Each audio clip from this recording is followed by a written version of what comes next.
Hi everybody, I'm Sarah and welcome to the Big Blue House Homestead. It's going to be a busy day here today because it is 4th of July. So happy 4th of July everybody!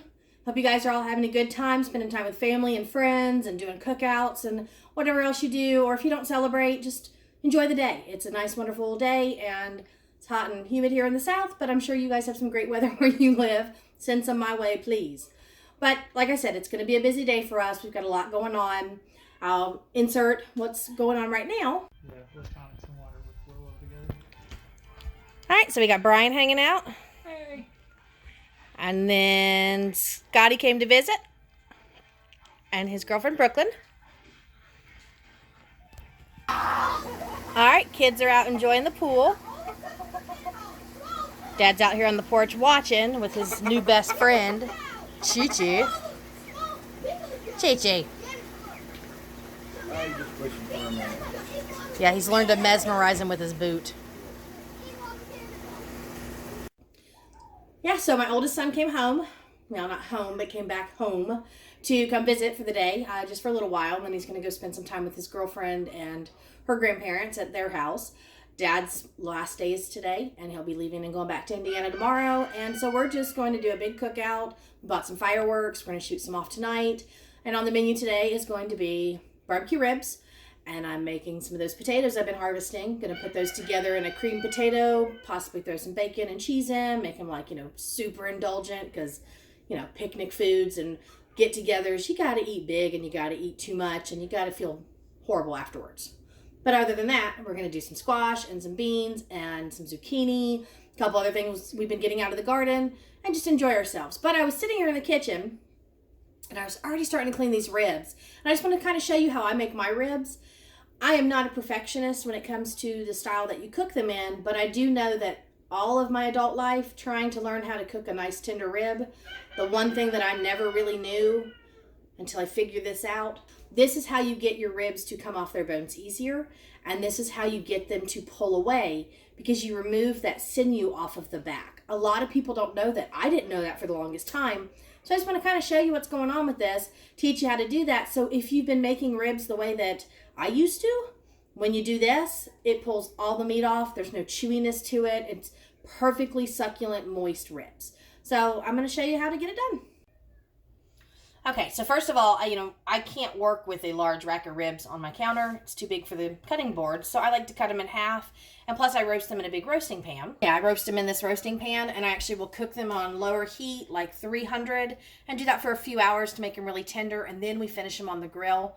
There's some things that we can barbecue well, and there's some things you got to learn, and I've just learned that putting ribs on the grill takes a really long time, and so I like to do them in the oven first. But yeah, cutting them in half gives you a little bit better control instead of working with the giant slab that's sitting here. But you can see all of this white that is across the bone section. It's a little bit up here in the top as well, under the folds of the meat. But majority of it's here. And if you leave that on your rib, it's actually going to make it really tough to pull off. The meat itself doesn't pull away from the bones. And this is that chewy stuff that you chew too long on when you cook your ribs. So what I like to do is remove it all. Now, find a good section, good spot where you want to work with. I have fingernails, so if you don't, use a knife, and I'll show you both ways. But I want to teach you how to remove this so that you can have, really good ribs too. All right, first things first, I keep a pair of kitchen scissors on hand because I want to remove any of this stuff that's just like extra fat, things that I really don't, like that. I don't want a big slab of something hanging off.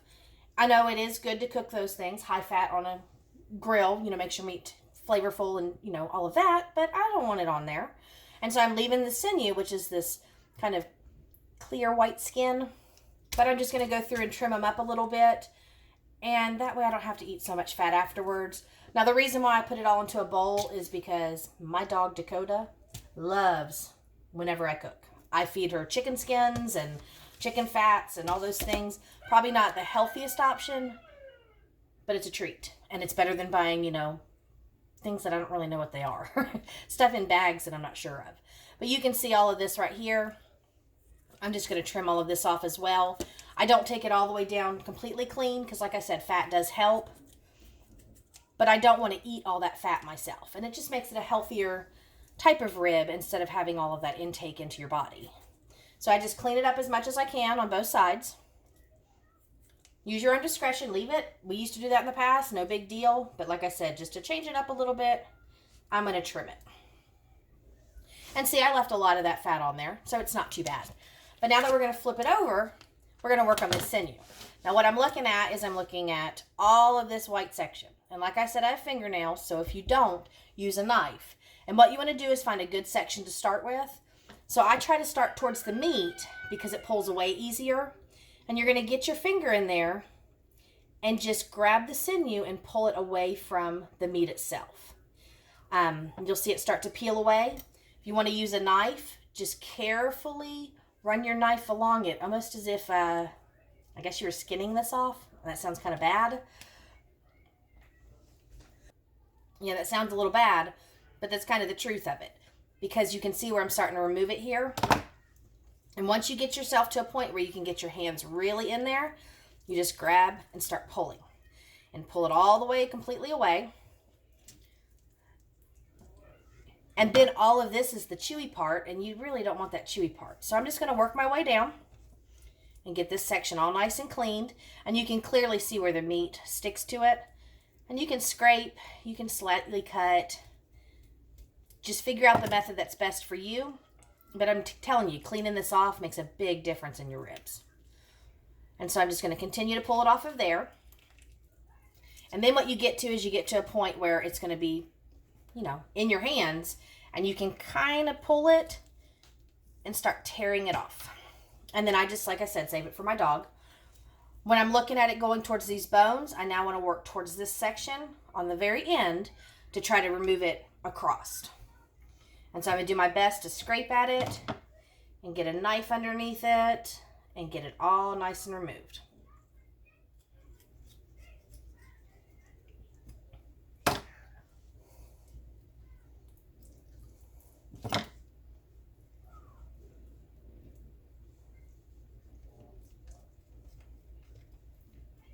And it does take a lot of patience and it does take a lot of skill sometimes, but practice makes it a lot better. And seriously, it makes your ribs so much better to get this off. I don't know why they don't just pre-butcher and do that. But see, I'm able to get my fingers on this pretty good. And I can just start to pull it off. And that's a really large piece. And now I've got all of this just meat and fat exposed instead of having all of that. Because it tightens up and it's like eating leather.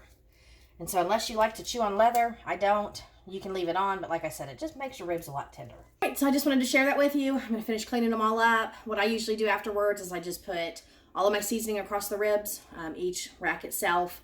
I'm doing 3 racks total because there's a lot of people here today. But 1 rack is fine. You can just cut it in half and do the same. 2 racks, but season both sides. Season them up nicely with whatever season blend you like. Put them into a pan, like a big roaster pan. Foil on top because you want to seal in all those juices. And you want that kind of to steam, cook, and moisturize all at the same time. Almost like a pressure canner would do when you cook in that. You can put them in an Instapot if you prefer. I've done that numerous times. Very quick and simple to do them in an Instapot. But when you get them tender, just test them. You'll be able to tell because the bones will start to fall out a little bit. You'll see the meat very tender on the actual ribs themselves. But yeah, if you can slide your knife through and it just cuts like butter, then you know they're nice and tender. And then we put them on the grill. Put barbecue sauce on them and just finish them there until everything caramelizes and that sauce gets sticky and, you know, sweet like you want on a barbecue. And that's how we cook ribs. So it's about 3 hours, 2.5 to 3 hours in the oven. And then we put them outside for about 45 minutes tops. And that gives you a nice, good, tender rib. But I just wanted to share that because I'm in the kitchen and I'm doing that today. Didn't want you guys to, you know, watch my kids swimming in pools and doing all that stuff all day long, and there's not much else going on. I did pick a small basket of beans and 4 cucumbers, so, you know, there's something. I hope you guys have a wonderful day today, and I hope you enjoy your holiday, and remember, you know, have fun. Enjoy the day. It's time to spend time with friends and family. That's the most important thing. I'll see you in the next video. Bye.